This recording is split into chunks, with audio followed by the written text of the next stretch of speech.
Pagkatapos ng klase, isa-isa nang nagsiuwian ang mga estudyante maliban kay Madrid na naiwan sa kanilang silid-aralan. Laking probinsya ang Binata. Kapos sila sa pera kung kaya't nakipagsapalaran siya sa Maynila para makapagtapos ng pag-aaral at maiahon ang kanyang pamilya mula sa kahirapan. Namasukan si Madrid sa mag-asawang Kim bilang isang kasambahay. Mababait naman ang mag-asawa at mabilis lapitan kung nangangailangan. Kaya naman todo ingat si Madrid sa tiwalang ibinigay ng dalawa upang hindi madumihan ang kanyang pangalan sa mga ito. Naging maganda ang buhay ni Madrid. Nagkaroon siya ng mga kaibigan at mga taong kakilala sa loob ng obersidad na kanyang pinapasukan. Kabilang na sa mga kaibigan niya sina Autumn at Walter. Parehas na nanggaling sa mayamang pamilya, ngunit hindi naiiba ang trato nila kay Madrid na sa halip ay tinutulungan pa nila ito pagdating sa pera. Laking pasasalamat ng Binata dahil hindi siya nakatanggap ng kahit anong pambubuli o kahit na anong panloloko sa loob ng campus. Madrid! Madrid! Oh, Walter, anong ginagawa niyo rito? Wala lang. Napansin kasi namin na hindi ka sumabay sa mga kaklase mo lumabas kanina eh. Nandito ka lang pala. Bakit ayaw mo pa lumabas? Ayoko makipagsiksikan sa dami ng mga naglalabasan sa gate eh. Yun. Kaya. Bakit dinaanan niyo pa ako? Bakit di pa kayo umuwi? Kasi nga Madrid, aayain ka namin. G ka ba ngayong gabi? Bar naman tayo. Nako, hindi ako available eh. Pagkatapos ko kasi dito sa school uuwi na kaagad ako. Maagang uuwi ang mga amo ko kaya kailangan nakahanda na ang mga pagkain nila. Asus! Dali na. Ngayon lang naman oh. Hindi ka na nga sumasama sa amin gumimik eh. Ano ka ba, Autumn? Bayaan mo na si Madrid. Sige na Madrid, sa susunod na lang. Mauna na kami ha. Ingat ka sa pag-uwi. Sige, mag-iingat din kayo. Pagkatapos maglinis ni Madrid, umuwi na kaagad siya upang maasikaso ang pagkain ng kanyang mga amo. Habang naglalakad siya pauwi, napansin niyang bilog ang buwan na siyang nagpapaalulong sa mga asong nasa daan. Hindi niya alam kung bakit nag-aalulungan ang mga aso sa kalye. Napabuntong hininga na lamang si Madrid at halos ayaw nang makita ang buwan. Kaya naman mas binilisan niya na lamang ang kanyang paglalakad pauwi. May kung anong dating sa kanya ang alulong ng mga aso dahil nagtayuan ang kanyang mga balahibo sa katawan. Kinabukasan, walang pasok at lahat ng gawaing bahay ay nagawa na rin ni Madrid. Day off din ng amo niyang babae, kaya naman binigay na nito sa kanya ang isang buwan niyang sahod. Sinobrahan pa ito ng ginang dahil sa kasipagan at katapatan ni Madrid sa kanila. Tuwang-tuwa naman ang Binata at nagpaalam sa amo na aalis muna saglit dahil magpapadala siya ng pera sa mga magulang niya.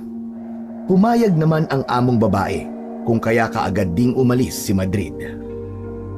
Pagkatapos tawagan ang ina, pinadala niya na kaagad ang kalahati ng kanyang sahod at ang natirang kalahati naman ay para sa gastusin niya para sa kanyang pag-aaral. Pabalik na sana siya sa bahay ng mga amo pero napansin siya ni na Walter at Autumn na kararating lang din sa bayan para gumala. Nakita rin niya ang mga ito pero mas pinili ng Binata na hindi sila pansinin dahil alam niyang yayayain na naman siya ng mga ito sa galaan. Pero kahit iwasan ang mga ito, nakita pa rin siya at tinawag. Madrid! Madrid! Mas binilisan ng Binata ang paglalakad hanggang sa makarating siya ng sasakyan. Pero sa kasamaang palad, naabutan siya ni Autumn. Humahangos ding nakalapit si Walter sa kanila. Ano ka ba? Pampihira ka naman oh. Tinatakasan mo ba kami? Ano na naman ba kasi ang kailangan nyo? Sabado ngayon, di ba? O ano, tara? Gimik tayo? Ayoko. Magagalit sa akin si Mrs. Kim eh. Alam nyo kung pwede lang ako, kahit ako na mag-aya sa inyo. Ganyan ka naman palagi. Dali na. Ilang beses ka na namin niyaya pero ayaw mo pa rin. Ikaw talaga oh. Intindihin niyo naman ang sitwasyon ko. O sige, ganito na lang ha. Isama mo kami sa bahay ng amo mo at kami ang magpapaalam sa'yo. Dali na, gigimik lang naman eh. Ayoko nga, magagalit ang mga yun. Hindi pwede. Pare, sige na kasi. Parang tanga naman to. Napabuntong hininga na lamang si Madrid dahil sa ginagawa ng kanyang mga kaibigan. Hindi na rin siya nakatanggi pa dahil ilang beses na rin niyang tinanggihan ang mga ito. Kaya naman dinala niya na lamang sila sa bahay ng kanyang amo para ipagpaalam siya. Wow, astig! Mas malaki pala tong bahay ng amo mo kaysa sa bahay namin eh. Kaya nga, nasan ba ang amo mo, Madrid? Tingin ko nasa likod yun, dun sa tambayan niya. Halika kayo. Dinala ni Madrid ang mga kaibigan sa likod ng bahay. Sa totoo lang, kinakabahan ang binata dahil ngayon lang siya ipapaalam ng ibang tao. Nang makarating na sila sa pintuan ng kusina kung saan ay doon ang daan papunta sa likod ng bahay, biglang tumigil si Madrid na siyang ikinapagtaka ni na Autumn at Walter. Oh, ano? Halika na, ba't ka tumigil? Teka. Sasamahan ko pa ba kayo? Sige na, kayo na lang, kinakabahan ako eh. Baliw ka ba? Amo mo yun eh. Kagustuhan niyo to eh. Sa totoo nga lang, kinakabahan ako sa pinapagawa niyo sa akin eh. Halika na, par. Samahan mo na kami. Nandito na tayo eh. Kayo na lang kasi. Arte naman ito. Dinaig pa ang babae. Ang arte-arte. Halika na! Sa muling pagkakataon, wala na namang nagawa si Madrid at sinamahan ang dalawa niyang kaibigan sa kanyang amo para ipagpaalam siya. Nang makita ni Mrs. Kim ang tatlo na papalapit sa kanya, biglang kinabahan si Madrid dahil sa mapanuring tingin ng ginang sa kanila. Pakiramdam niya, hinuhusgahan na siya nito. Bala kayo dyan ha. Ang kulit nyo kasi. Bilisan nyo na nga. Matapos makapagpaalam, masayang lumabas ang tatlo ng bahay dahil pumayag si Mrs. Kim sa kagustuhan ni na Walter at Autumn. Natuwa naman si Madrid pero hindi pa rin talaga siya makarecover sa kaba na kanyang naramdaman kanina. O di ba? Sabi sa'yo gagana tong kapugian namin sa amo mo eh. Asus, ako lang ang pogi sa atin. Huwag kang asumero. Aba, grabe naman to. Tamachoy. Tama na nga yan, tama na. Nag-aasaran na naman kayo. O paano? Ngayon na ba tayo gigimik? Magbibihis na ako. Napakunot ng noo si Madrid nang magtinginan sina Autumn at Walter, tsaka tumawa ng malakas. Hindi niya alam kung inaasar ba siya ng mga ito o ginagago. Hindi mo pala narinig ang sinabi namin kanina kay Mrs. Kim? Bingi yata tong si Madrid eh. Paglinis ka naman ng tenga mo. Mura lang naman ang cotton buds eh. Mga baliw, paano ko maririnig lumayo nga ako sa inyo, di ba? Kinakabahan kaya ako kay Mrs. Kim. Teka, ano ba yung sinabi nyo? Mga siraulo pa naman kayo. Alam mo ba ang pinaalam namin? Sasama ka sa amin sa Negros. Doon tayo magbabakasyon. Biglang kinaltukan ng malakas ni Madrid ang dalawang kaibigan dahil sa katarantaduhan ng mga ito. Ano magbabakasyon? Pabira naman, mga siraulo ba kayo? Paano yung trabaho ko rito? Tsaka bakit pa sa probinsya ko ha? Grabe ka naman makabatok. Ang sakit. Ang kati sa ulo. Kami naman ang gagastos eh. Ano bang problema mo? Oo nga naman. Tsaka para naman may pakilala mo kami sa pamilya mo. Alam na rin naming miss na miss mo na sila, di ba? Wala nang nagawa si Madrid. Napasabunot na lamang siya sa buhok dahil sa ginawa ng dalawa niyang malokong kaibigan na sina Autumn at Walter. Walang ginawa ang dalawa niyang kaibigan kundi tumawa ng malakas sa mga oras na yon. Ang ginawa niya, binatukan niya muli ang mga ito pero sa pagkakataon na yon, tumakbo na ang dalawa. Hoy! Susunduin ka namin bukas ha! Mag-impake ka na! May ticket na tayo! See you tomorrow, Madrid! Napasigaw sa inis si Madrid dahil sa ginawa ni na Autumn at Walter. Ang buong akala niya ay gigimik lang sila ngayong gabi, pero hindi pala yon ang balak ng dalawa. Naisip naman kaagad ni Madrid ang sinabing magbakasyon ni Walter, kung kaya dali-dali niyang tiningnan ang date sa kanyang cellphone. Ay, kaya pala. Bakasyon na pala next week. Mga siraulo talaga tong mga to, oo.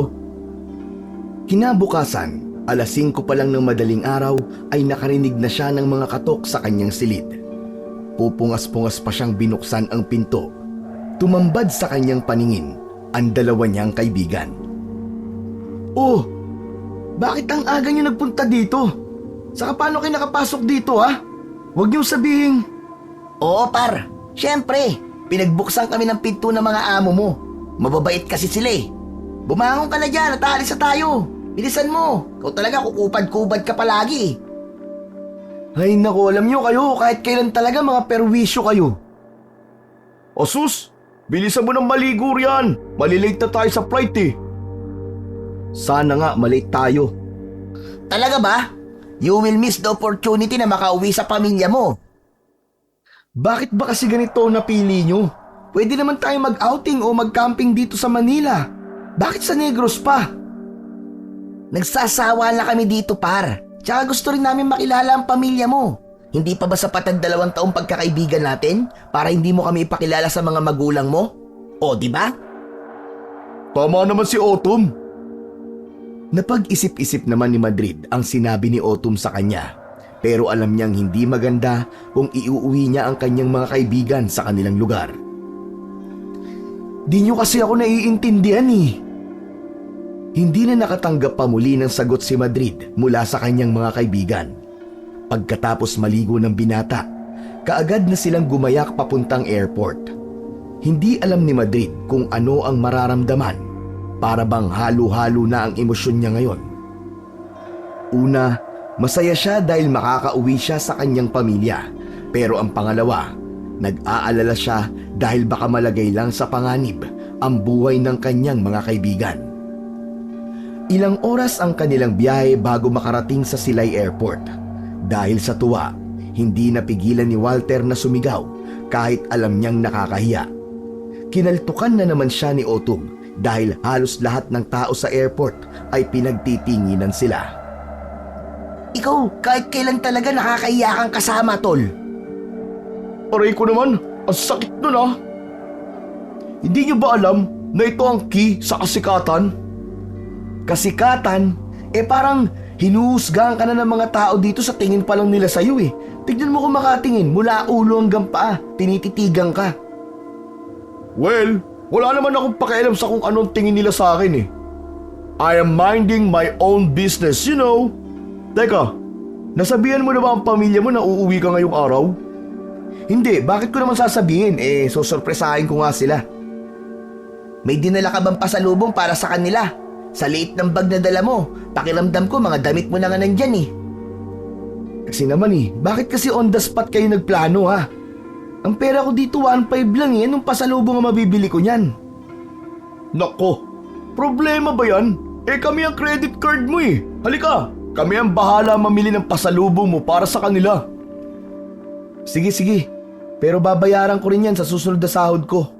Lah, mukha mo kaming Bombay na nagpapautang. Ikaw talaga oh. Walang nagawa si Madrid kundi ang sumunod sa mga kaibigan. Napangiti naman siya ng mga ito kahit papano. Doon lamang napagtanto ni Madrid na sobrang swerte niya sa dalawa kahit siraulo ang mga ito. Pagkatapos nila mamili ng mga pasalubong, si Madrid na ang pumara na masasakyan para ihatid sila sa kanilang pupuntahang baryo. Mga tol, medyo liblib yung lugar namin ha. Literal na probinsya talaga. Baka kasi hindi nyo magustuhan ang pamumuhay ron eh. Ano ka ba, tol? Sanay kaming mamuhay sa probinsya, no? Tama. Tsaka mas presko ang hangin dito kaysa sa Maynila. Sure ako, magiging maganda at masaya ang bakasyon natin dito. Sana nga. Anong sana nga? Magiging maganda at masaya talaga. Alas 5 na ng hapon sila nang makarating sa lugar. Sa labasan na lamang sila binaba ng driver dahil hindi kayang makapasok ng sasakyan sa mga liblib na lugar. Si Madrid na ang nagbayad ng pamasahe para kahit papano ay hindi siya mahiya sa lahat ng ginawa ni Autumn at Walter sa kanya. Wow, wow, wow! OMG! Hindi ko inaasahan na dadaan pala tayo sa magubat na lugar ah.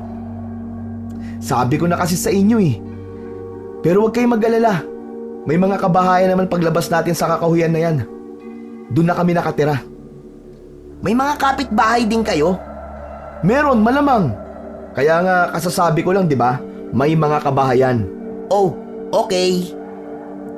Akmang maglalakad na sana sila nang biglang may tumawag sa pangalan ni Autumn. Napalingon naman ang binata sa pamilyar na boses at doon niya namukaan ang dalagang tumawag sa kanya. Alexandra? Aba! May chicks na kagad ang gunggong na to ah. Hindi maaari. Magkakilala sila? Hindi mo ba naaalala? Kinuwento ni Autumn yan sa atin eh. Si Alexandra, ang first love niya raw. Yun nga. Pero hindi ko alam na dito pala nakatira ang sinasabi niyang Alexandra. Sa pagkakaalam ko, nakilala lang ni Autumn yung si Alexandra nung enrollment eh. Tapos, hindi natanggap si Alexandra sa university natin, kaya umuwi yata rito. Di ko rin inaasahan na dito rin pala siya nakatira. Halika na, lapitan natin. Kahit hindi mapakali, sumunod pa rin si Madrid at lumapit kay Alexandra at Autumn na kasalukuyang nag-uusap. Pinakilala naman sila ni Autumn, pero nang mamukaan ni Alexandra si Madrid, nag-iba ang ekspresyon sa mukha nito. Mabuti naman at nakarating kayo ng ligtas dito. Oo. Kasama kasi nila ako eh. Hindi ko inaasahan na dito ka rin pala nakatira. You know, nakakagulat. Asus! Kinikilig ka lang eh. Hi miss. Walter nga pala. Oo, ikaw yung engot na kasama ni Autumn nung enrollment. Wow! Grabe naman sa pagkaengot ha. Nagtawa na naman ang tatlo, samantalang si Madrid naman ay nakatingin lang kay Alexandra. Hindi pa rin siya mapakali sa babaeng nasa harapan niya ngayon. Pakiramdam niya ay tinatadhana na naman siya sa maling pagkakataon. Sa bahay ba kayo ni Madrid pupunta? Oo, dun nga. Kung gusto mo, samahan mo na kami. Di ba, malapit ka rin lang naman dun nakatira? Hindi. Doon pa ako sa kabilang barangay. Ano ka ba? Ay, alam mo ba? Hindi ko rin inaasahan na makikita ko kayo rito. Autumn, Walter, halina kayo, gagabihin na tayo eh. Total, gagabihin naman na pala kayo. Maaari kayong tumuloy sa bahay namin. Sakto at kakatapos lang magluto ni nanay doon. May papakilala ko pa kayo. Ano, game kayo? Hindi na. Dediretso na kami sa bahay. Ano ka ba par? Huwag mo nang tanggihan ang alok ng isang magandang dilag. Sige Alexandra, dadaan muna kami sa inyo. Di ba Autumn? Sige ba? Tara na, Madrid. Napabuntong hininga ang binatang si Madrid at walang nagawa kundi sumunod sa mga kaibigan. Dinala nga sila ni Alexandra sa kanilang bahay. Pinakilala kagad sila ng dalaga sa mga magulang at kamag-anak nito. Grabe, ang dami mo naman yatang kamag-anak. Kasya kayo rito sa bahay nyo? Hindi. Bumibisita lang sila rito. Uuwi rin na mga yan maya-maya pagkatapos kumain. Sige, maupo kayo. Kukuha lang ako na may inom at makakain yung tatlo. Pagkaalis ni Alexandra, sinabihan kagad ni Madrid ang mga kaibigan na kung maaari ay umalis na sila. Hindi maganda ang pakiramdam ni Madrid simula nung ipakilala ni Alexandra sa mga kamag-anak nito. Kanina pa kasi napapansin ni Madrid na malamig ang tingin ng mga kamag-anak ni Alexandra sa kanilang tatlo. Tila ba may inaabangan? Oh, heto. Dinuguan, puto at tubig. Pasensya na at walang malamig ha. Nako, ayos lang no. Basta ikaw, walang problema sa amin. Hoy, ano ka ba? Mahiya ka naman. Ikaw talaga basta pagkain, ang bilis-bilis mo. Sige na, kain lang kayo. Madrid, kuha ka, marami pa ron. Umiling si Madrid, hudyat na ayaw niyang kumain. Kinurot din ng binata ang hita ni Autumn nang makitang isusubo na nito ang puto na sinasawsaw sa dinuguan na inihain ni Alexandra sa kanila. Ano ka ba, Tol? Kanina ka pa nangungurot ah. Para kang bakla. Iwan ko muna kayo ha. May inuutos pa kasi si nanay sa akin eh. Sandali. Pwede ba tayo mag-usap, Alexandra? Pumayag naman kagad ang dalaga sa sinabi ni Madrid. Dinala siya ni Alexandra sa likod ng kanilang bahay para doon sila mag-usap. Magsasalita na sana ito, ngunit mabilis na hinawakan ni Madrid ang braso ni Alexandra. Tigilan niyo na to. Tigilan mo na to, Alexandra. Aray! Anong tigilan ko ba? Ngayon lang kita nakilala. Huwag kang umaktong inosente. Alam kong alam mo ang ibig kong sabihin. Mas lalong nainis si Madrid nang tumawa na para bang nang aasar si Alexandra. Bakit? Huwag ka rin umakto na parang inosente ha. Kilala rin kita. Kilala ko ang pinanggalingan mo. Talaga? Subukan yung galawin ng mga kaibigan ko. Angkan ko ang makakalaban ninyo. Subukan mo, Madrid. Nasa teritoryo ka namin ngayon, tandaan mo. Pwedeng-pwede kitang paslangin dito ngayon din mismo. Hindi pa yata nakwento ng tatay mo ang totoong nangyari sa angkan nyo at angkan namin, no? Baka kapag nalaman mo, tsak magsisimula ka na magdasal sa lahat ng santo-santo nyo. Ha? Sino kaya sa atin? Tabi! Malakas na binawi ni Alexandra ang braso niya kay Madrid. Iniwan siya ng dalaga sa likod ng bahay na naiinis. Ngunit hindi yun pinakita ni Madrid kay Alexandra dahil ayaw niyang ipakita kung paano siya magalit dito. Bumalik silang dalawa sa sala na parang walang nangyari. Hindi na rin nagtanong pa si Autumn at Walter dahil abala ang mga ito sa pakikipag-usap sa mga magulang ni Alexandra. Excuse me, Autumn, Walter. Kailangan na nating umalis. 7:30 na ng gabi. We, oo nga.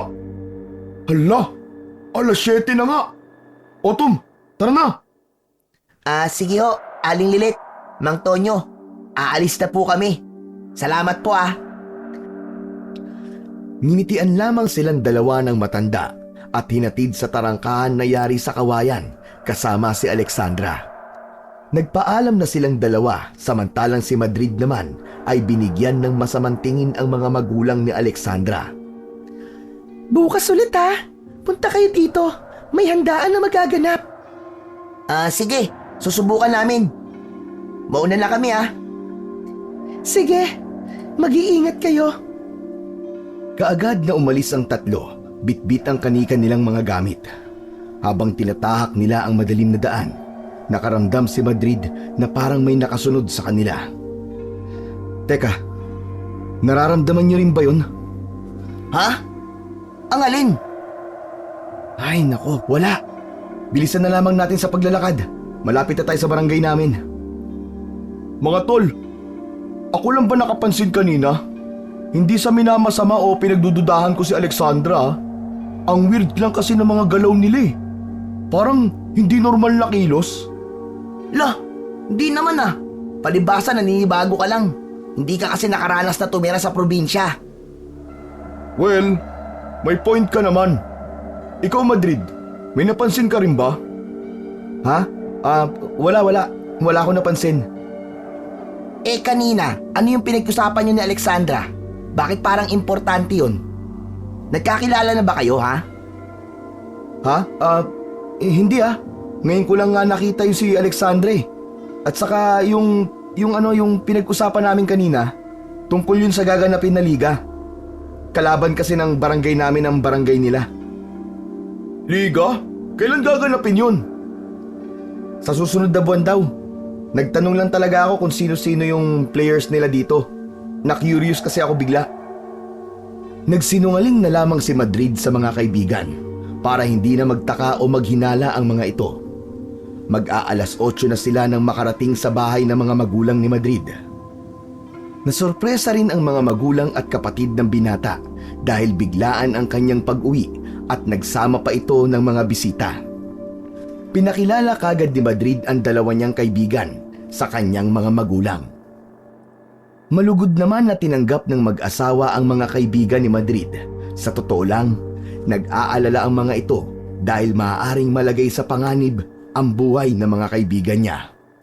Maliit lang ang bahay at talagang hindi sila kasyang lahat. Walang maialok na silid ang mga magulang ni Madrid sa kanyang mga bisita. Oh, paano yan? Saan kayo ngayon matutulog? Kahit saan po, pwede. Seryoso ko, iho. Pasensya na ho kayo siguro po, maghahanap na lang kami ng hotel na malapit dito para kahit papano mapuntahan ho namin si Madrid. Nako, iho. Walang malapit na hotel dito. Pero sige, huwag kayong mag-alala. Kami na lang muna ang aalis ni Herminda at kayo na ang manatili rito. Naku, wag ho. Nakakahiya naman, kami na lang po ang aalis tapos kinabukasan, babalik din po kami rito. Teka, matanong ko lang. Saan ba kayo dumaan, Madrid? At bakit ginabi kayo ng punta rito? Sa barangay Sibil po. Ano? Pumunta kayo doon? Napansin ni Madrid na nagulat ang mga kaibigan sa inasta ng kanyang ama. Kaya naman sinenyasan niya ang ama niya na huminahon. Pasensya na kayo. Magugulitin lang talaga ako. O siya, Madrid. Dumito muna sila at doon kami matutulog ng iyong nanay sa mga tiyahin mo. Tay, nasan po mga kapatid ko? Sayang naman po to mga pasalubong ko. Marami to. Hindi yan masasayang, anak. Akin na at dadaling ko sa kanila. Nandun din kasi sila sa bahay ng Chamelda mo, nakikinood ng TV. O sige na, anak. Mas ligtas kayo rito. Herminda, halika na. Pipigilan pa sana ni Autumn at Walter ang dalawang matanda, pero si Madrid na mismo ang nagsabi na hayaan na ang kanyang mga magulang na umalis. Alam ni Madrid na kapag nagdesisyon na ang kanyang ama, hindi na yon mababali pa. Nakokonsensya tuloy ako. Ang bihira naman yan, oh. Huwag kayong mag-alala, kagustuhan naman ni tatay at nanay yun eh. Wala na tayong magagawa. O sige na, magpahinga na tayo. Tol, may CR ba kayo rito? Oo. Dun, sa labas. Mag-igib ka na lang ng poso para panlinis. Sige, salamat, tol. Tinatawag kasi ako ng kalikasan kanina pa. Sakit ng tiyan ko. Siya nga pala, Autumn. Kailan tayo babalik na Maynila? 1 buwan tayo dito, baliw. Matagal mo pang makakasama ang pamilya mo, no? Ano? 1 buwan? Teka. Nahihibang ka na ba? Oh, teka, kalma. Bakit parang ayaw mo manatili dito sa probinsya nyo? Grabe naman to. Huwag mong sabihin na tinatalikuran mo na kung saan ka nang galing, ha? Sa tingin mo ba yan ang totoong rason ko? Ano nga ba? Wala. Sige na. Magpahinga na lang tayo. Maaga ko pa kayo ipapasyal bukas. Talaga? Naks naman. Sige, G ako dyan. Basta wag mong kakalimutan na dalawin natin sa Alexandra, ha? Tsaka nga pala, dalhin mo rin kami sa bayan. Bibilhan ko kasi siya ng bulaklak Bakit? Aakyat ka ba ng ligaw? Parang gano'n na nga. Ay nako. Ewan ko sa'yo. Uupo na sana sa dekahoy na sopa si Madrid nang biglang sumigaw ng malakas si Walter na siyang ikinagulat ng dalawa. Dali-daling lumabas si Madrid at kinatok si Walter sa banyo. Nagsisisigaw pa ito at bakas sa boses niya ang takot. Walter! Walter! Bakit? Ano nangyayari dyan? Hoy! Wah! Ah! Tol! Hoy! Buksan mo to! Bakit ka sumisigaw? Maya-maya pa, binuksan na ni Walter ang pintuan ng banyo at mabilis na tumakbo palabas dito. Sinundan naman kagad siya ng dalawa sa loob ng bahay. Pambihira! Ano ba nangyari sa'yo? Oo nga, para kang bakla kanina. Ang lakas mo kung makasigaw. May ano! May ano!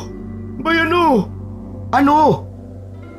May nanilip sa akin kanina Huminga ng malalim si Madrid, samantalang tawa naman ang isinukli ni Autumn kay Walter. Grabe sila Talagang tawang-tawa pa kayo Nakakatakot kaya.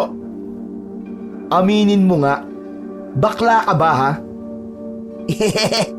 Akala ko nga, inaswang na siya eh. Hoy, tumigil nga kayo. Anong bakla? Totoong sinabi ko.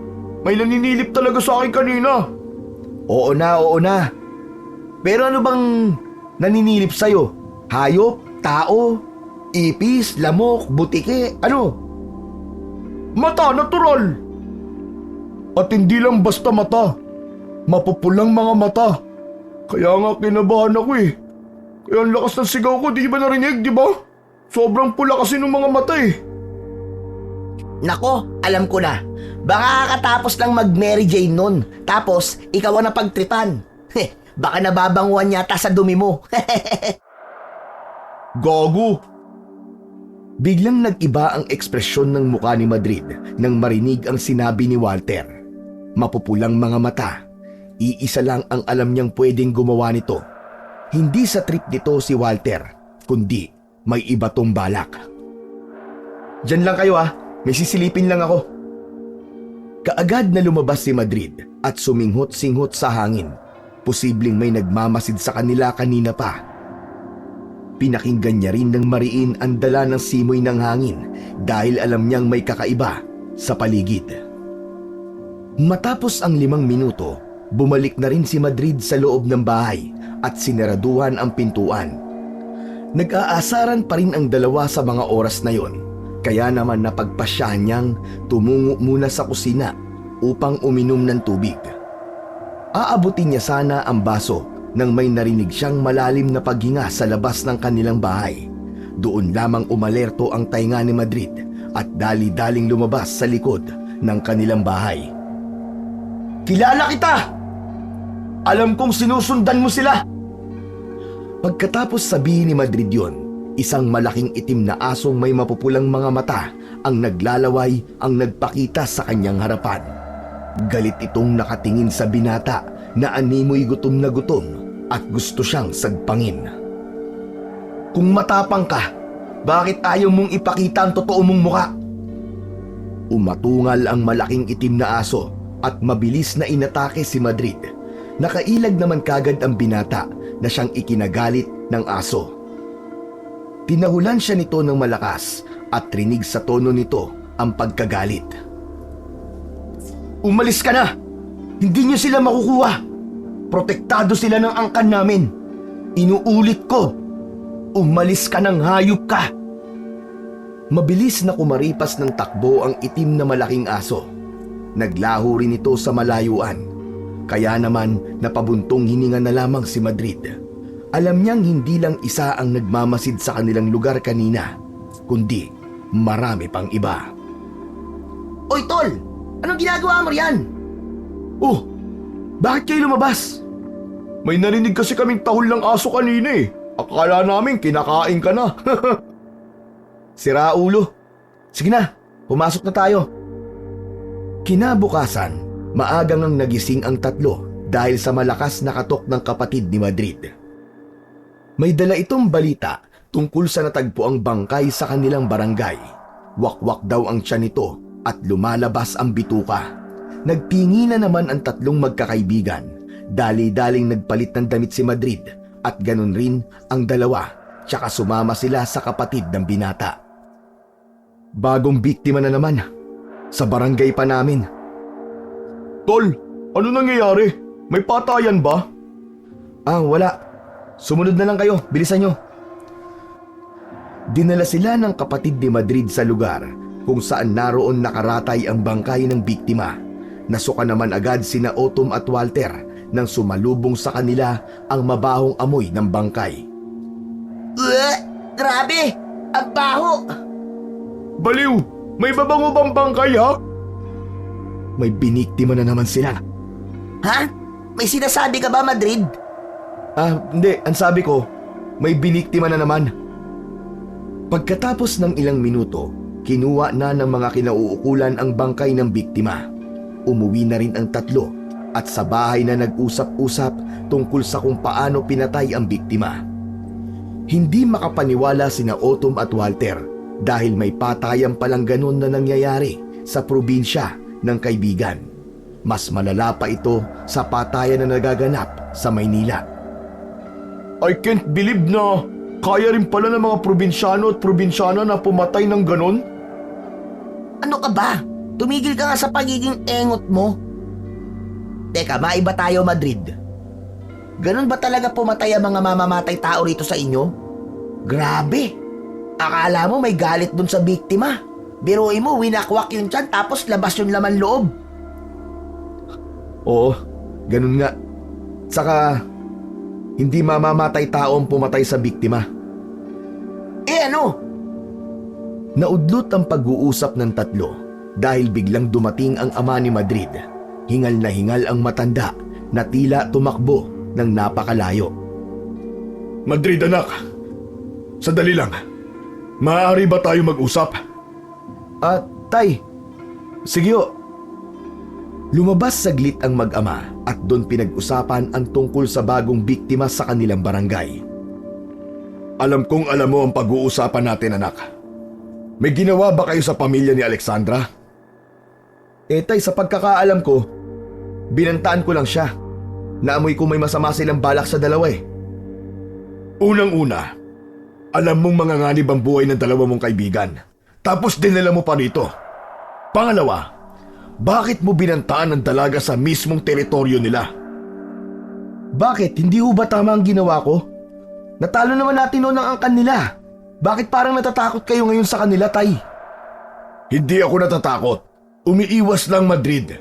Dahil alam mo mangyayari kung pinakialaman mo ang nag-iisang prinsesa nila. Tayo ang unang ginalaw nila, Tay. Nakita mo, di ba? Pinatay nila ang kauri natin. Akala ko ba nakapag-usap na kayo tungkol dito? Hindi mo ko naiintindihan, anak. Naputol ang pag-uusap ng mag-ama dahil biglang lumabas sina Autumn at Walter. Doon lamang nag-iba ang ekspresyon ng mukha ni Fortunato at iniwan ang tatlo sa kanilang bahay. Napabuntong hininga na lamang si Madrid at tinanong kung ano ang kailangan ng kanyang mga kaibigan. Samahan mo naman kami oh.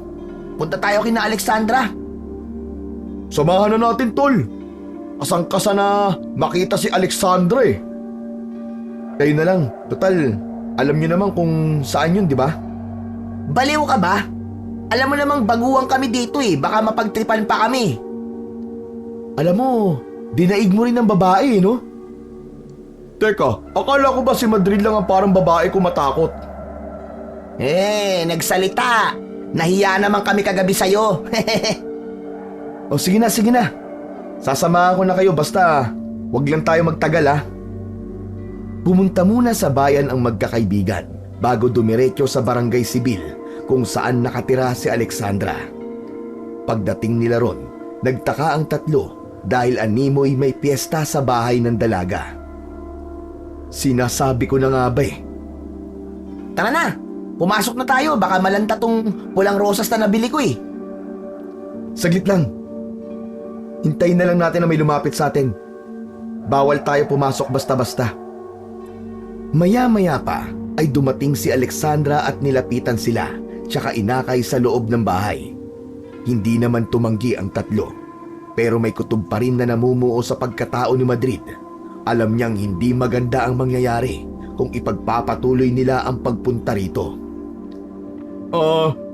Sandra, anong meron? Bakit parang maraming tao? May birthday ba? Hindi. Ganito talaga kami kung magsama-sama. Halos araw-araw ganito? Walter, ano ba? Pasensya ka na, Alexandra. Heto pala. Rosas, binili ko para sa'yo. Tinanggap naman ni Alexandra ang inabot na rosas ni Autumn. Samantala, hindi pa rin mapakali si Madrid kahit nasa loob na sila ng bahay ni Alexandra. Pakiramdam niya ay tinititigan pa rin sila ng mga kamag-anak ng dalaga mula sa labas ng bahay. Salamat ha. Teka, saglit lang. Kukuha lang ako na makakain ninyo. Nang umalis ang dalaga, hindi na napigilan pa ni Madrid na sabihin ang katotohanan sa mga kaibigan niya. Sinabi niyang aswang ang angkan ng babae, ngunit imbis na maniwala, pinagtawanan lang siya ng mga ito. Ang bihira. Imposible yan. Ang ganda-ganda kaya ni Alexandra. Uy, akin yan ha. Huwag kang mga agaw ha. Sisipain talaga kita. Oo, sayo-sayo na. Nagagandaan lang naman ako sa kanya. Seryoso ko, maniwala kayo. Wag na wag niyong kakainin ang ihahain ni Alexandra mamaya. Naiintindihan niyo ba? Ewan ko sa'yo, Madrid. Ang dami mong alam.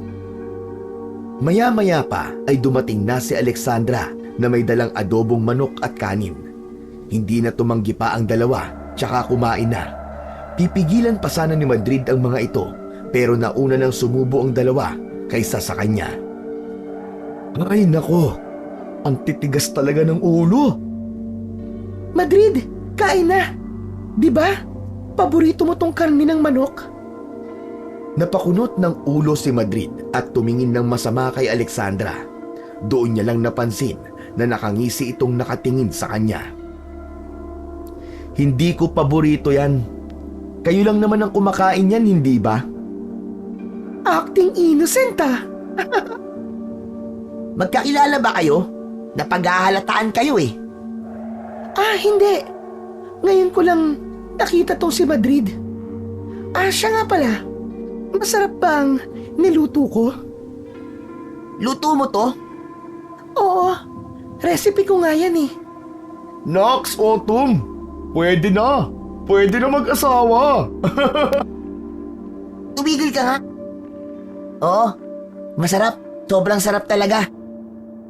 Sige lang, kain lang kayo ng kain. Marami pa doon. Ah, siya nga pala, Alexandra. Free ka ba mamaya? Gala sana tayo eh. Treat ko. Oo naman, basta ikaw. Ay! Sasama ako, Autumn. Ito namang si Madrid oh. Moment na namin ni Alexandra to eh. Oo nga naman, tol. Tayo na nga magsama. Ito naman. Baguhan lang kayo rito, di ba? Mga dayo kayo. Baka mapahama kayo. Ako pa ang mananagot. OA mo talaga, tol. Kasama ko naman si Alexandra eh. Tsaka alam mo na. Di ba? Ito naman oh. Parang ang bago ng bago eh. Wala nang nagawa si Madrid, kundi ang hayaan si Autumn na gumala kasama si Alexandra.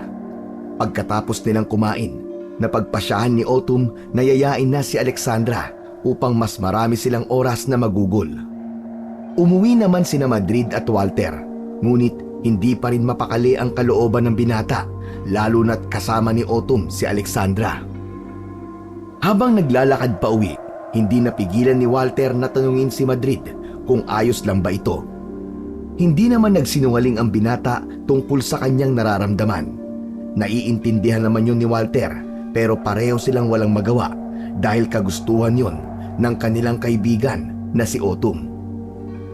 Alam mo kasi, yung si Autumn, kapag na-inlove, parang asong sunod na sunod sa nililigawan o GF niya. Bakit hindi niyo man lang kasi sinabi sa akin ang tungkol kay Alexandra nung enrollment? Hindi sana napigilan ko pa ang pagkakaibigan nilang dalawa. Aba, anong pagkakaibigan? Pakiramdam ko nga, may something na sa dalawang yun eh. Ano? Joke lang. Di ba, manliligaw pa lang naman si Autumn? Teka nga, bakit parang apektado ka? Ay, may crush ka rin kay Alexandra no? Ay nako, delikado. Tatlo na tayo nagkakagusto ron. Ano? Nagkakagusto ka rin sa kanya? Oo. Pero syempre, magpapaubaya tayo kasi nauna na si Autumn sa kanya eh. Tsaka di ba, malas si Autumn sa love life kaya yun. Sa kanya na lang si Alexandra. Mukhang gusto rin kasi siya nun eh. Tanghali na makauwi si Autumn sa bahay ni Madrid. Tuwang-tuwa ito dahil tinanggap ni Alexandra ang alok niyang mangligaw dito. Wala namang sagot na natanggap si Autumn mula kay Madrid. Teka, ano bang moves ang ginamit mo? Nox naman. Baka ginamitan mo na yun ang pinagbabawal na teknik ah.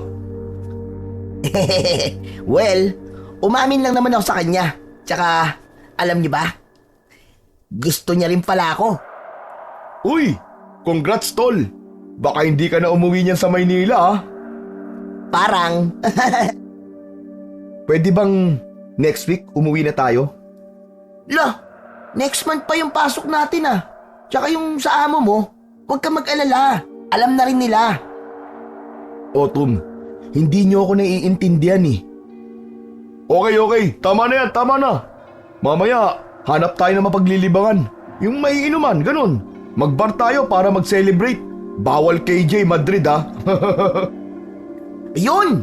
Yun ang hinihintay ko. Teka, kaninong treat? Siyempre sa akin, kanino pa ba? Madrid ha. Walang KJ. Bawal yun. Sige na. Isasama ko si Alexandra mamaya. Pwede? Naku tol, wag naman. Boys muna. Boys night out ika nga. Di ba? Isi-celebrate natin ang pagiging sutor mo sa kanya. Ito naman oh. Bukas na ulit tayo dadalaw kina Alexandra.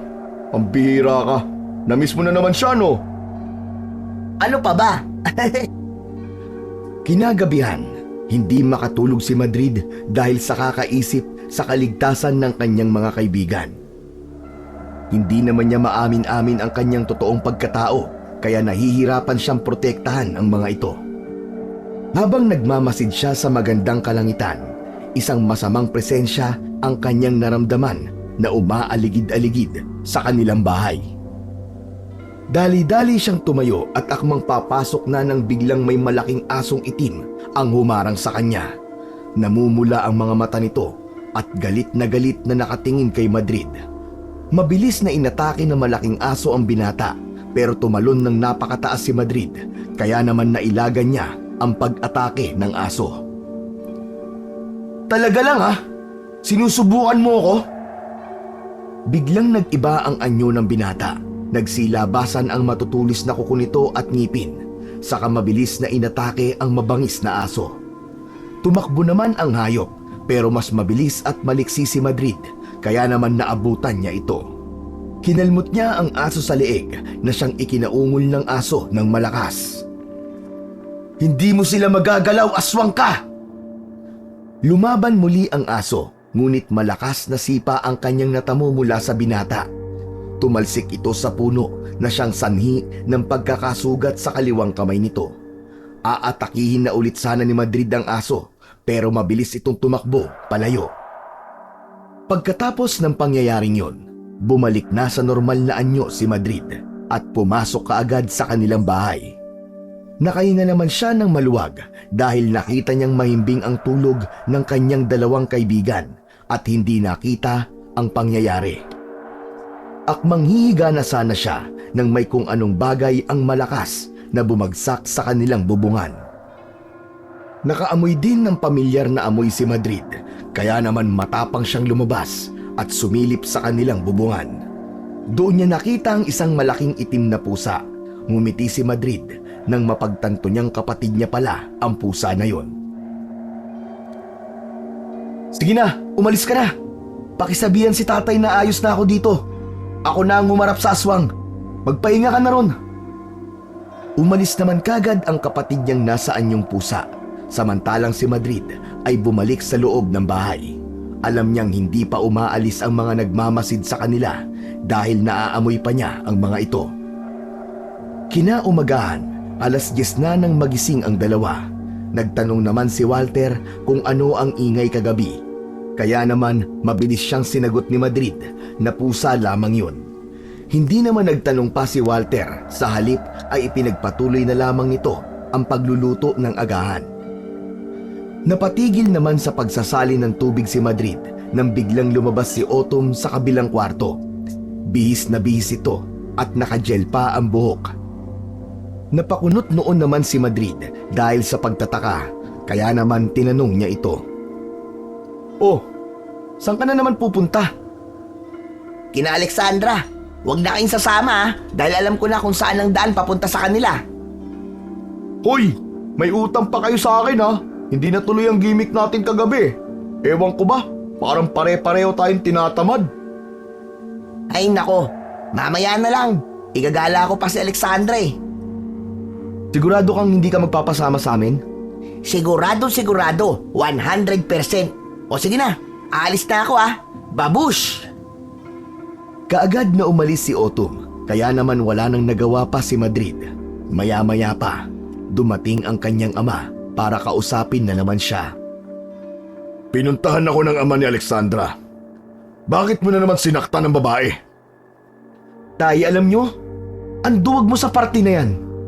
Sila nagmamasid dito unang-una pa lang. Hindi nila tinitigilan ng mga kaibigan ko. Mabuti pang bumalik na lang kayo sa Maynila, anak. Masyadong delikado dito. Lalo na't nagbabanta sila na kapag hindi mo pa tinigilan si Alexandra, tsak uubusin nila tayo. Bakit parang takot na takot po kayo, tay, ha? Di ba tinalo natin noon ang kanila? Hindi mo ba naiintindihan ang ibig ko sabihin, Madrid? Wala na ang mutya ng pinuno ng aswang sa atin. Nasa kanila na. Kaya mas malakas ang kapangyarihan nila laban sa angkan natin. Teka. Paano nasa kanila na? Paano? Sa atin ipinamana yun, di ba? Sa atin binigay ni Pinuno ang mutya bago siya namatay. Pasensya ka na. Pero isa sa kauri natin na nagtaksil dahil sa pagmamahal. Ano ho? Si Miguelo, ang pinsan mo. Minahal niya ang apo ni Tonyo na si Delilah. At dahil sa pagmamahal, nakayanan niya tayong pagtaksilan. Nakuha ni Miguelo ang mutya sa atin at inalay niya ito kay Tonyo. Bilang pruweba, natuluyan niya nang isinuko ang kanyang pagkatao sa kanyang minamahal at sa angkan nito. Tay, bakit hindi niyo sinabi sa akin? Di sana napigilan ko pa si Miguelo. Ayaw naming dumagdag pa sa alalahanin mo, anak. Naiintindihan naming pag-aaral ang inaatupag mo sa Maynila at gusto mo rin mamuhay ng normal. Kaya hinayaan yung pagtaksilan kayo ng lalaking yon? Hindi ako makapapayag. Lalaban tayo, itay. Matira ang matibay. Anak, intindi mo na lang ang kalagayan natin. Ang mga kapatid at mga kamag-anak mo, sila na lang ang isipin mo, pakiusap. Wala na tayong magagawa dahil mas makapangyarihan na ang angkan nila kaysa sa atin. Yun ang inaakala nyo. Iniwan ni Madrid ang kanyang ama sa labas at dali-daling pumasok sa kanyang kwarto. Hinalungkat niya ang lahat ng gamit sa kanyang kabinet hanggang sa matagpuan nito ang isang maliit na kahon. Binuksan niya ito at doon nakita ang itim na perlas. Napabuntong hininga siya at nagdalawang isip na lunukin ito. Ang itim na perlas ay nanggaling pa sa kanilang pinuno at dahil walang tumanggap sa perlas na yon, si Madrid na lamang ang kumuha pero hindi niya ito nilunok. Dahil hindi pa buo ang desisyon niya noon na maging aswang ng tuluyan, pero ngayon alam niya nang kakailanganin niya ito upang maligtas ang kanyang kaibigan at pamilya sa angkan ng prinsesa ng mga aswang na si Alexandra. Kinahapunan, umuwing tuwang-tuwa na naman si Autumn dahil muli niyang nakasama si Alexandra. Hindi naman yun pinansin ni Madrid dahil wala nang bago. Alam niya na kapag kasama ni Autumn ang dalaga, dinaig pa nito ang nanalo sa loto. Mabuti naman at nasiyahan kang kasama siya. Aba oo naman. Doon na rin pala ako kumain sa kanila. Kayo, nakapananghalian na ba kayo? Oo, kanina pa. Ano, tuloy ba mamayang gabi sa bar? Oo, wala nang atrasan to. Inuulit ko walang KJ Madrid. Bawal yon. Oo na. Paulit-ulit naman to. Mga par, alam niyo ba kanina? May mga pasa si Alexandra sa kaliwang kamay. Hindi ko na lang tinanong kasi baka sabihin niyang pakialamero ko eh. Bakit, hindi ba? Hinagabihan ng alas 7, umalis na ang magkakaibigan at naghanap ng maiinumang bar. Mabuti na lang at bukas ang maliit na videoke bar ni Aling Yoli, ang kapatid ng tatay ni Madrid. Ngunit hindi na yon sinabi pa ng binata sa kanyang mga kaibigan upang hindi magduda ang mga ito. Nagsaya nga sila sa maliit na bar hanggang sa sumapit na ang alauna na madaling araw. Hindi masyadong uminom si Madrid dahil alam niyang nanganganib silang tatlo kung pareha silang makakainom ng marami. Habang tinahak nila ang madilim na daan, napatingala si Madrid sa bilog na buwan at napabuntong hininga. Heto na naman po tayo sa bilog na buwan. Pinatigil niya muna sa paglalakad ang mga kaibigan at pinaupo sa ilalim ng puno. Pinagpahinga niya saglit ang mga kaibigan dahil may tama na ng alak ang mga ito. Nagpasya rin silang magpahinga muna.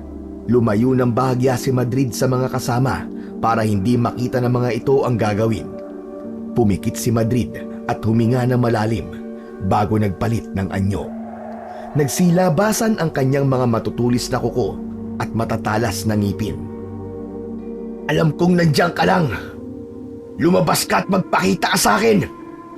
Kanina pa kita naaamoy, Alexandra. Unti-unting lumabas sa pinagtataguan si Alexandra. Nasaan yung tao ito at kitang-kita pa rin ni Madrid ang sugat na natamo nito nung nakaraang gabi sa laban nila. Pwede bang tigil-tigilan mo na ang pagiging pakialamero? Paubos na ang lahi namin. Kailangan namin ng bagong mayayanggaw. Wala akong pakialam. Kung gusto niyo ng bagong miyembro, bakit hindi na lang kayo sumanib sa angkan namin? Total pare-parehas naman tayong mga aswang. Oo, pero may pinagkaiba pa rin tayo. Ang lahi namin ay kumakain ng karne ng tao. Samantalang ang lahi niyo naman ay kumakain lamang ng karne ng hayop. Sa tingin mo kaya namin kumain ng karne ng hayop? Wala pang 1 linggo ay siguradong mamamatay na kami niyan, Madrid. Kaya sige na, pagbigyan mo na ako. Dadaan ka muna sa kuko namin bago mo makuha ang mga kaibigan ko. Ayoko manakit ng mga taong malalapit sa akin. Kaya sana, may dadaan pa ito sa magandang usapan. Sa tingin mo talaga madadala mo ako sa ganyang pananalita, Alexandra? Tandaan mo ito. Napapalapit na si Autumn sa akin. Kayang-kaya ko siyang iyang gawin kung gugustuhin ko. Bakit hindi mo pa gawin? Kakasabi ko lang, paubos na ang lahi namin. Alam kong kayang-kaya niyo kaming talunin kahit nasa amin pa ang mutya ng pinuno ng aswang. Kaya hindi ko ito magagawa. Pero ito ang tatandaan mo. Umiikot ang mundo, Madrid. Umiikot. Umalis ka na. Mauubos lang kayo pero hindi nyo pa rin makukuha ang mga kaibigan ko. Umalis nang may pagbabantang tingin si Alexandra. Bumalik naman kagad sa dating anyo si Madrid at nilapitan ang kanyang mga kaibigan. Ginising niya ang mga ito upang ipagpatuloy na ang paglalakad pauwi sa kanilang bahay. Kinabukasan, maagang nagising si Madrid upang maghanda ng almusal. Ginising niya na rin ang dalawa, ngunit dahil sa kalasingan, mahimbing pa ang tulog ng mga ito. Ay nako, sabi ko kasi wag uminom ng marami. Ang titigas talaga ng ulo.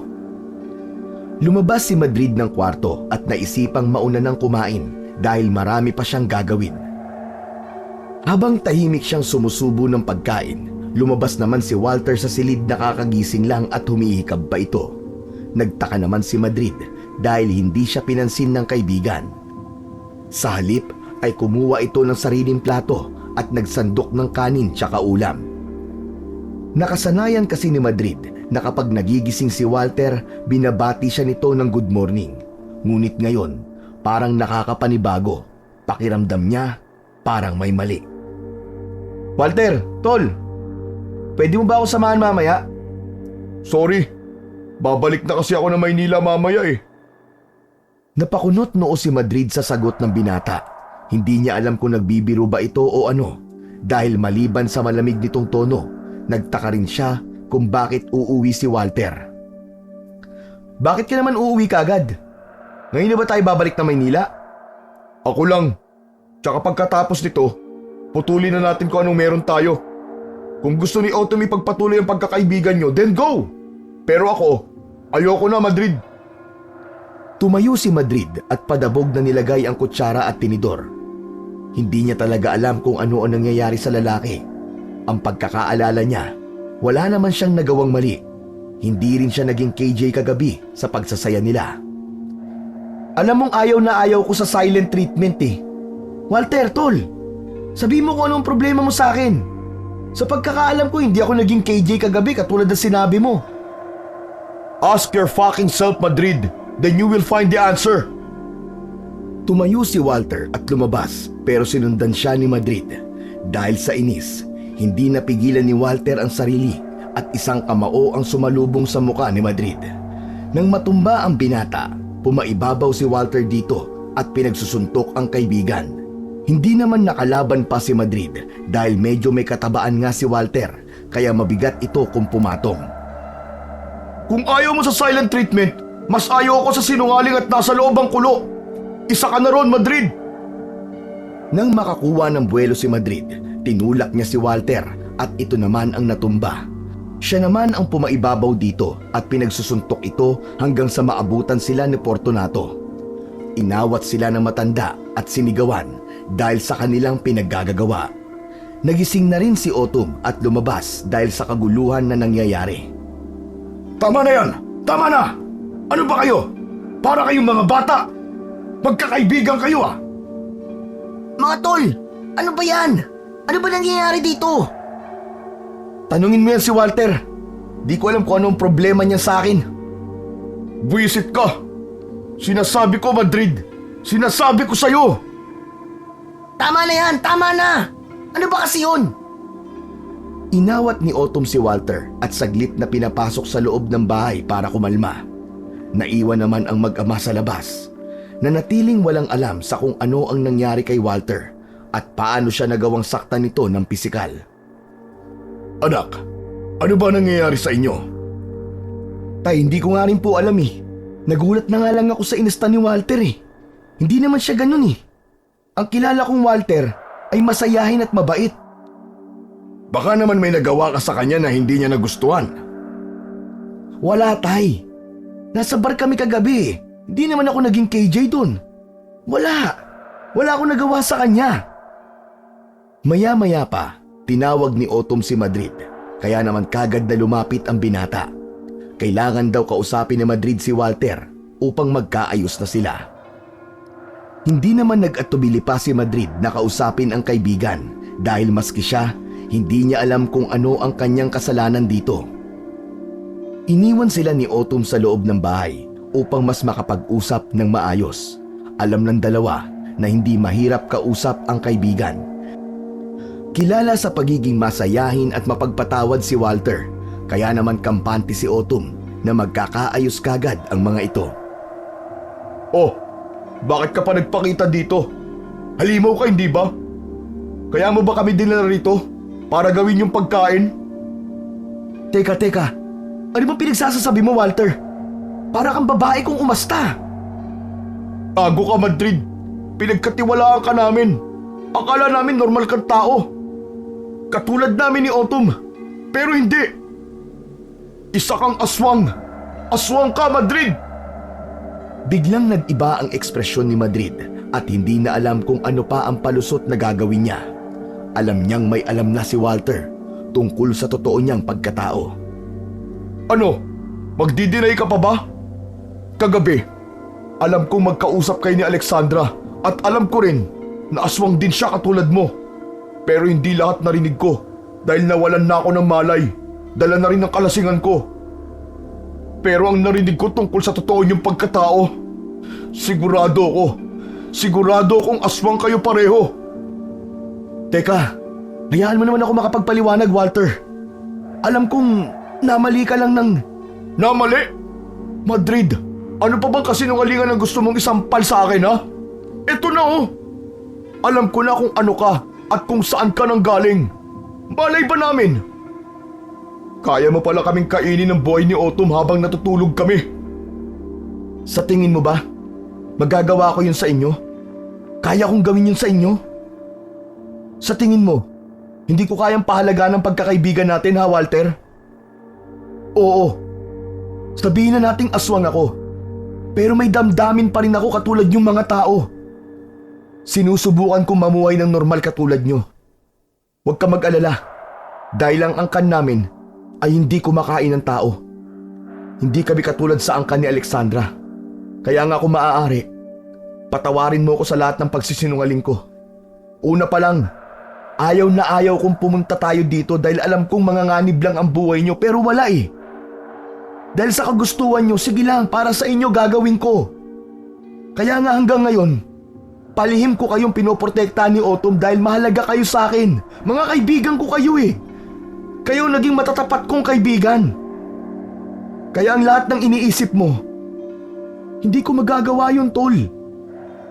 Mahalaga kayo sa akin. Kayo lang ang mga kaibigan ko. Hindi. Kahit ano pang sabihin mo, Madrid, hindi na magbabago ang isip ko. Simula ngayon, putulin na natin ang pagkakaibigan na meron tayo.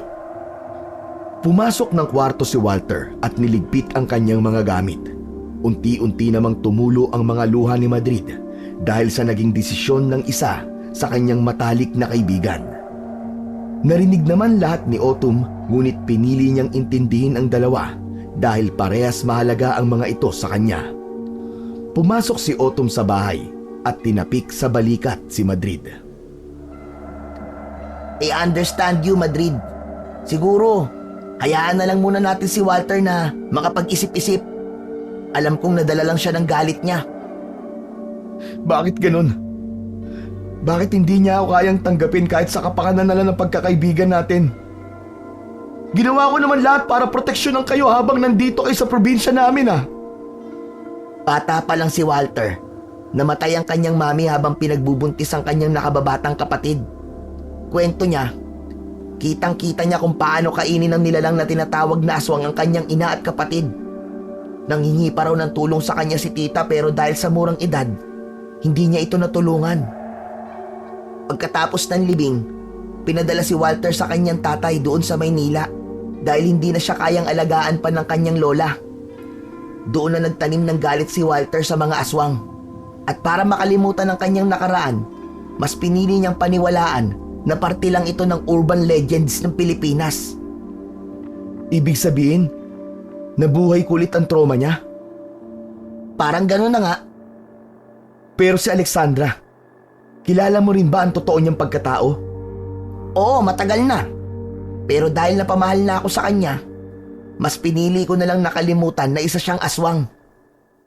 Naputol ang pag-uusap nilang dalawa dahil biglang pumasok ang ama ni Madrid. Binalita nitong nagsimula na raw maghasik ng lagim ang angkan ni Alexandra sa kabilang barangay na siyang ikinaalerto ng binata. Anak, mas mabuting bumalik na kayo sa Maynila. Masyado ng delikado dito. Hindi sila titigil hanggat hindi nila nakukuha ang kanilang gusto. Hindi ho ako papayag, Itay. Hindi ko kayo iiwan dito. Autumn, mas mabuting sumama ka na lang kay Walter pabalik na Maynila. Masyadong delikado ang kalagayan niyo dito. Iahatid ko na lang kayo sa sakayan. Tol, sigurado ka? Teka, pero kailangan ko muna magpaalam kay Alexandra. Hindi na. Siya rin ang dahilan kung bakit nanganganib ang buhay niyo. Gusto nila kayong kunin at gawing miyembro ng angkan nila. Walang nagawa si Autumn ng mga sandaling yon, kundi ang sumama pabalik kay Walter sa Maynila. Tanghali na sila nang matapos sa pagliligpit. Hinatid na rin ni Madrid kaagad ang dalawa sa sakayan para hindi sila maabutan ng dilim sa daan, lalo na't walang kabahayan ang kanilang madadaanan papunta sa bayan. Par, sige, mauna na kami Mag-iingat kayo dito. Ako nang bahala kumausap kay Walter. Pakisabi na lang kay Mr. at Mrs. Kim na babalik ako kung makakabalik pa. Basta tandaan nyo, sobrang saya ko na nakilala ko kayong dalawa. Anga, huwag ka magsabi ng ganyan. Sige na, mauna na kami Basta, ano man na mangyari, bumalik ka sa Maynila, tol. Hihintayin ka namin doon. Sige, mag-iingat kayo. Kayo rin, mag-iingat kayo. Nang makaalis sina Autumn at Walter, dali-dali naman bumalik si Madrid sa kanilang bahay upang makapaghanda. Plano niyang sumalakay ng gabi sa teritoryo ni na Alexandra. Gusto niyang matapos na ang lahat ng kasamaang dala ng angkan nito. Pagkarating niya sa kanilang bahay, dali-dali niyang kinuha ang itim na perlas sa lagayan nito at walang ano-ano'y nilunok niya yon. Pagkatapos gawin ni Madrid ang bagay na yon, bigla siyang nakaramdam ng pananakit ng tiyan. Uminit na rin ang kanyang sikmura at nagsimula na siyang maglaway. Makalipas ang 5 oras, muling nagbalik sa anyo si Madrid.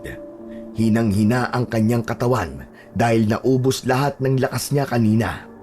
Bigla namang dumating ang kanyang tatay at kaagad siyang tinulungan na makatayo sa kanyang higaan. Anak! Anak! Ano nangyari? Bakit sobrang hina mo? Inatake ka ba ng mga kalahi ni Tonyo dito? Tay, kasi yung itim na perlas. Ano? Huwag mong sabihin tuluyan mo nilunok ang iniwang itim na perlas ni Pinuno. Madrid, hindi mo alam kung ano ang mangyayari dahil sa ginawa mo. Maaaring hindi makayanan ng katawan mo ang tinataglay na kapangyarihan ng itim na perlas ni Pinuno. Lalo na't may dugo kang tao, anak. Dugong tao, tay? Patawad kung matagal ko tong tinago sa'yo. Pero ang nanay mo, ang tunay na tao at sa kanya mo nakuha ang dugo mong mortal, anak. Kaya sobrang pag-aalala ko ngayon dahil sa ginawa mo. Hindi mo naman dapat ginawa yan dahil hindi naman tayo ginagalaw ng pamilya ni Alexandra. Pero kailangan, tay. Gusto kong matapos na ang lahat ng kasamaan nila. Ayoko nang may mabiktima pa sila. Yung mga kaibigan ko.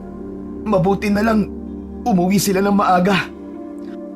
Anak, hindi mo lang alam kung gaano mo ako napabilib ngayon. Kayang-kaya mong isakripisyo ang buhay mo sa mga taong malapit at importante sa'yo. Alam kong anak talaga kita. Pinagmamalaki kita, anak. Niyakap ng mahigpit ni Fortunato si Madrid. Ngumiti naman ang binata at tuluyang nagpahinga. Sa oras na yon, hindi pa kaya ng kanyang katawan dahil naubos ang lakas niya. Kinagabihan, iniwan muna si Madrid ng kanyang ama para magluto ng kanyang makakain. Hindi na namalayan ng binata na nakatulog na siya. Matapos ang ilang oras na pagtulog ay napabalikwas siya ng bangon sa kalagitnaan ng gabi dahil sa isang masamang panaginip. Tiningnan niya ang orasan sa kanyang kamay at nakitang 3:00 pa lang ng madaling araw. Napahawak na lang si Madrid sa kanyang dibdib dahil sa lakas ng kabog nito. Para bang may kabayong nagtatakbuhan sa loob nun. Napanaginipan niyang pinatay ng angkan ni Alexandra ang kanyang pamilya habang tumutuloy ang mga ito sa kanyang tiyahin. Bumaba sa higaan ng binata nang makaramdam ng uhaw. Pumunta siya kagad sa kusina para uminom ng tubig. Pero nang nahawakan niya ang baso, bigla na lamang itong nadulas sa kanyang mga kamay at nabasag nang tuluyang malaglag ito. Bigla naman siyang napatingin sa kanyang kwarto nang mag-ring ang kanyang cellphone dahil may tumatawag. Dali-dali niya itong kinuha at tiningnan kung sino ang tumatawag, pero mas lalo siyang kinabahan dahil pangalan ni Autumn ang nakalagay roon. Sinagot niya kagad ito pero tulong lang ang kanyang narinig hanggang sa biglang naputol ang linya noon. Tama ang hinala ko. May nangyaring masama sa kanila. Akmang aalis na sana si Madrid pero pagbukas niya ng pintuan, tumambad sa kanya ang kapatid.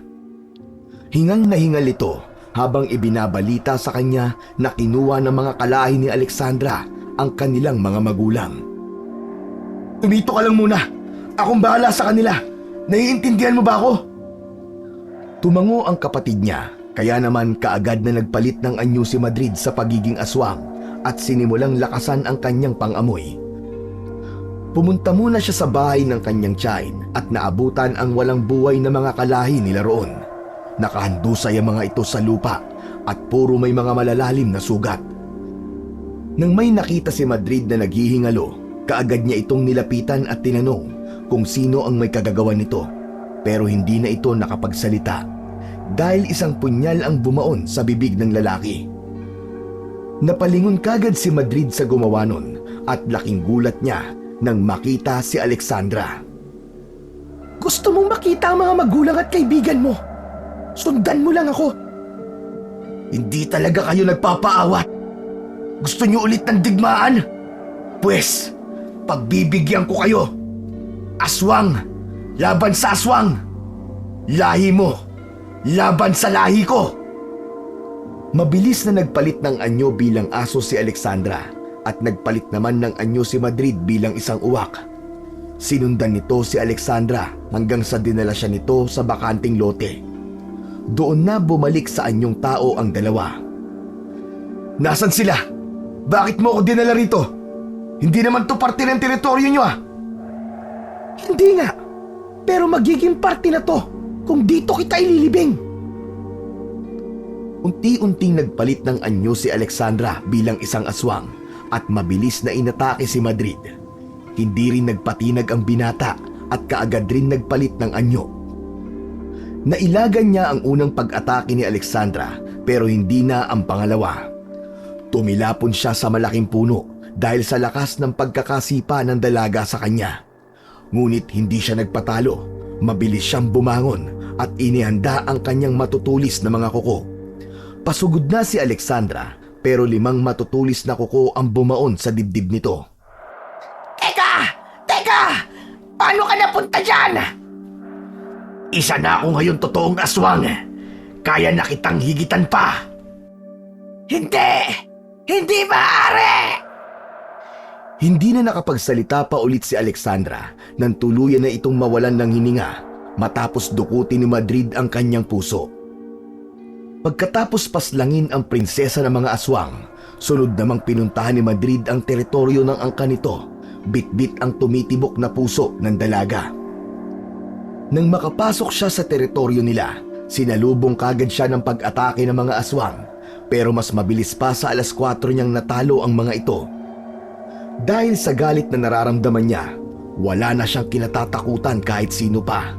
Dinala siya ng pang-amoy sa 4 na taong nakabitin ng patiwarik at napapalibutan ng mga aswang na naglalaway.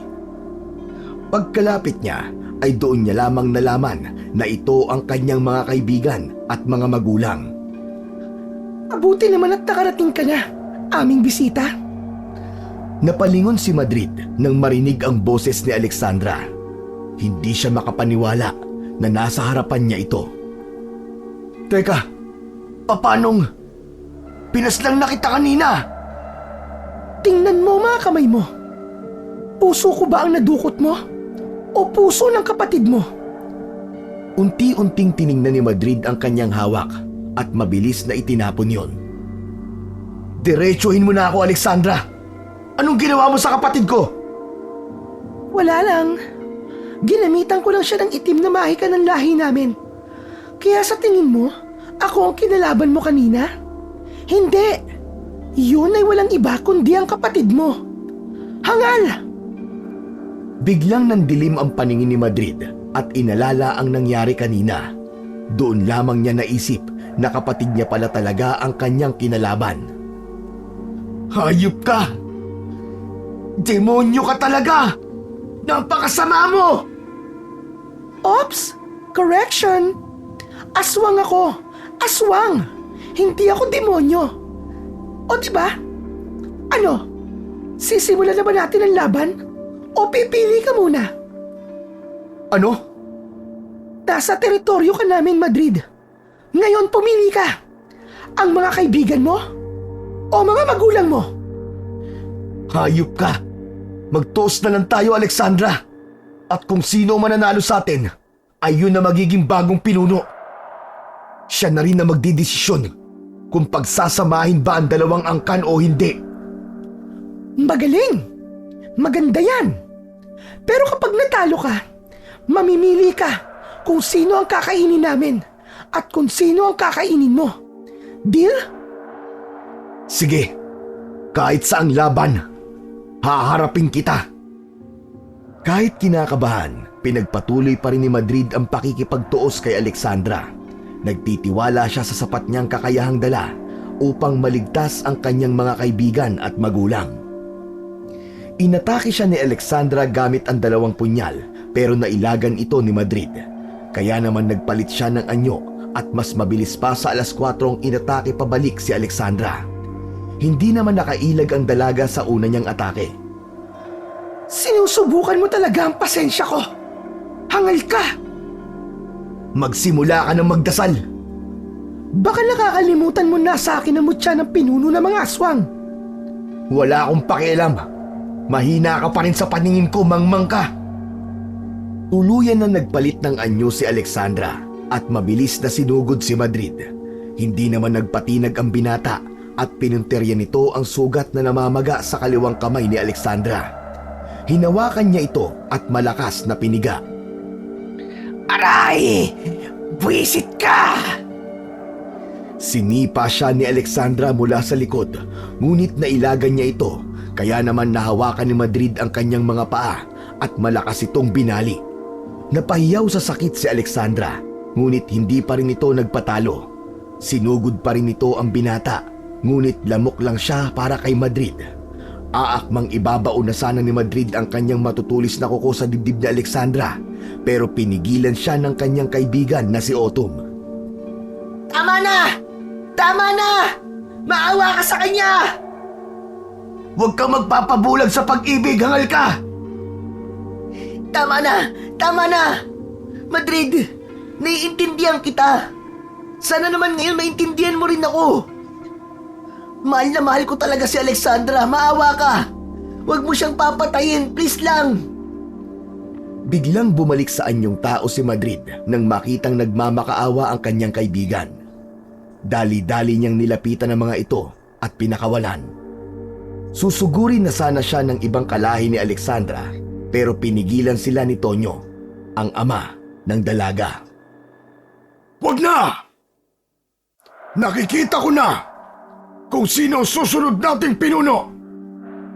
Ama, huwag mong sabihin na. Palpak ka! Magmula ngayon, si Madrid na ang bagong pinuno ng mga aswang.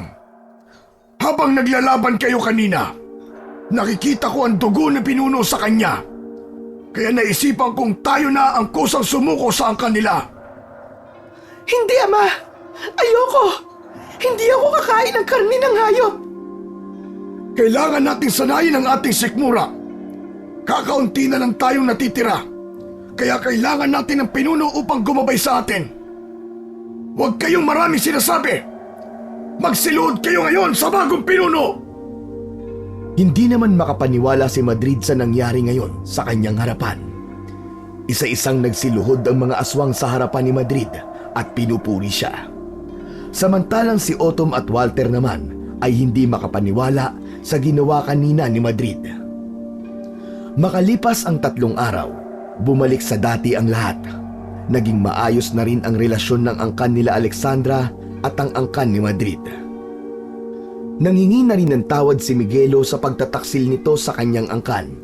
Habang nagdidiwang ang lahat sa bagong tagumpay, isang mahigpit na yakap ang binigay ni Walter kay Madrid na siyang ikinagulat ng binata. Oo, kalma.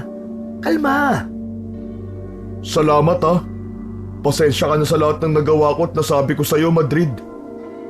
Ano ka ba? Wala yun. Naiintindihan kita. Kwento na kasi ni Autumn sa akin ang lahat. Salamat sa lahat, Madrid. Pangako, hindi na ulit mangyayari yun. Hindi na talaga. Nagkaayos na kasi ang dalawang angkan eh.